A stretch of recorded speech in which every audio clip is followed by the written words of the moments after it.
Welcome to Money Talk. I'm Greg Bonnell, sitting in for Kim Parlee this week. Of course, summer is fast coming to an end, and the summer rally that we've seen in equities is being put to the test. So, what will the markets do as we head into the fall? Joining me now is Phil Davis, founder of philstockworld.com. Phil, great to have you with us. I want to start off with the audience explaining your discipline. You're not a technical analyst. You study the fundamentals, and yet you do use charts a lot in your work. Explain your process to us. Oh, sure. Hi, Greg.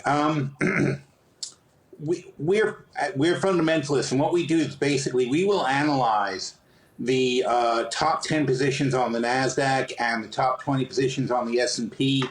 On the NASDAQ, the top 10 are about 60% of the index. On the S&P, they're 45% of the index.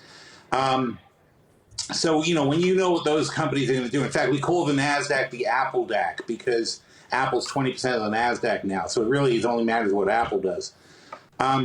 So we analyze the positions, and then we come up with a fair value for the total index. And then we use those values, and we apply it's similar to a Fibonacci sort of system to it that allows us to see what the bands we expect for the highs and the lows around the fair value that we have for the index. Of course, we're also going to take into account the macros and what's going on otherwise, but it's not TA.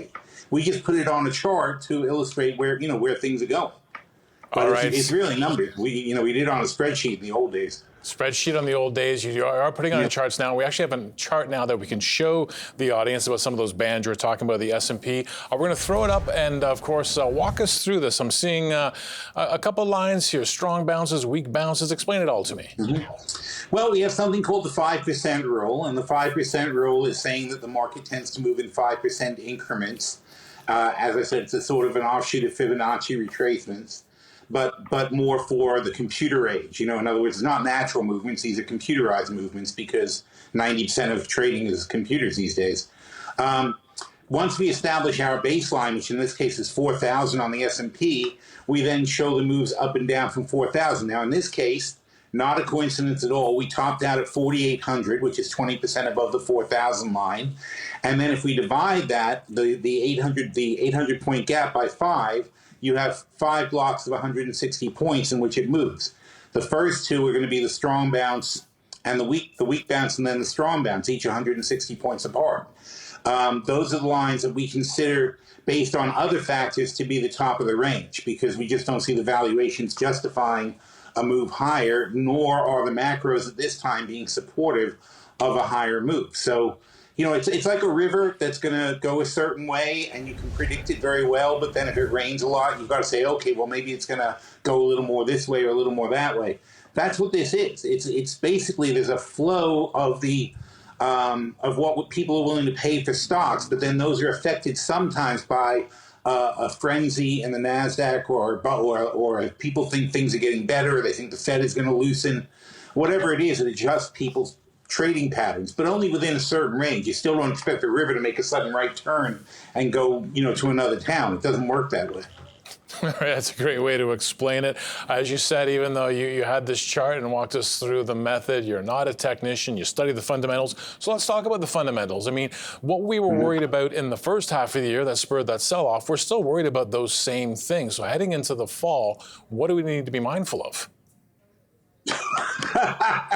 What do we need to be mindful of? Let's see. Obviously, first, the biggest thing that you have is that in the Ukraine, you've got a nuclear plant where the employees are working at gunpoint, at Russian gunpoint, because the Russians took over the plant and are forcing all the workers to stay and make sure the thing doesn't blow up. That's an accident waiting to happen, literally. COVID could come back. The recession is coming. It's whether it's going to be a mild recession or a big recession, we don't know yet. So we're watching our numbers very closely, especially employment data and retail data. We're paying attention to what the consumers are doing. China's property market is possibly going to completely collapse, which will then bring the banks down. And if the banks start, then that can be contagious across the world. Things like that. Just a couple of things that could go wrong. Okay, so those are some pretty big issues, and obviously the kind of thing that keeps people awake at night. And yet, through the summer rally, it seemed that investors wanted to trade through that. Are we at risk again of another serious pullback after this bit of a bounce we've had since June? Absolutely. I mean, like I said, our fair value line on the S&P is 4,000. So we're only at 41 something. I don't know where we closed today, but we're about 41.30, 41.40. So now we're just around where we call the weak bounce line, and frankly, this is a range we predicted a year ago. You know, these are the same lines we've been using all year because this is what we said would happen this year. So we're happy, frankly. And in fact, you know, that's how we've been trading this range. So should it go down? Yeah, it could go back down to 4,000 and retest it. And it depends what happens at Jackson Hole this weekend because the dollar is super strong right now. That's putting downward pressure on the markets. And theoretically, at Jackson Hole, I expect the Europeans to be like, hey, dude, the euro has to be worth at least $1. So let's do something about that. That'll weaken the dollar a little bit. I think over the weekend that we should get a bit low over dollar. They'll talk it down. And that will take a little pressure off. So I don't think we're going to have it fall below the 4,000 line. I think we'll stay in this top end of the range unless anything worse does happen. Phil, if we put on our optimist hats, and I agree with you, there's no shortage of things to worry about in this world, but if we put on our optimist hats, what could go right for us as investors through the rest of this year?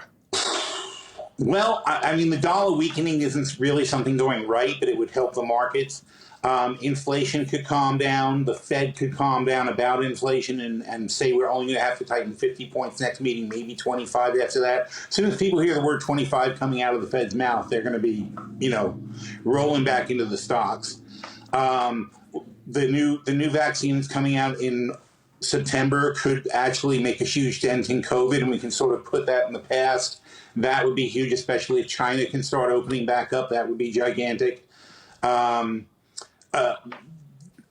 If we start filling these jobs in a meaningful way, like especially if it's in the U.S., we have a huge problem with people who are not in the labor force. If people join the labor force and go back in, which is likely to happen because with inflation, people who aren't working need to start working. Even if it's in your family, you just might need that extra money. If we bring in more people into the labor force and fill up these jobs, that's the best way to get it done. And that could cause like a nice move up in the strength of the economy.